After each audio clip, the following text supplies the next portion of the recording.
अस्सलाम वालेकुम नाज़रीन, आज हम आप लोगों को दिखाएंगे कि मर्दों को कोई लिफ्ट नहीं कराता, यानी कोई लिफ्ट नहीं देता।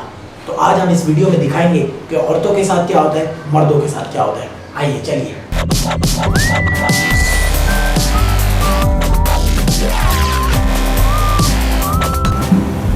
यार भाईजान वाला टिश्यू दे दो। उठा यार ये पीछे से। भाई नहीं है टिश्यू, हाथ नहीं जा रहा। तू उठा दे भाई। यार आप उठा दो यार, तो गर्मी हो रही है यार, नहीं उठा गर्मी हो रही है, आप उठा दो यार। यार ये बात उठा यार। तो भाई तेरा काम है उठाना, तू उठा चल।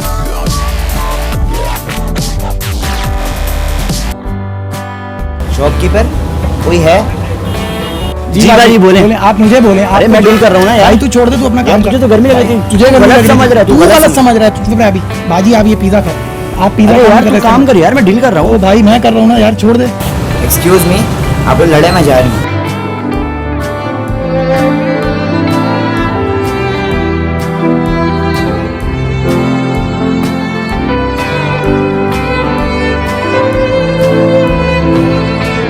बाजी रोल तो लेती जाओ।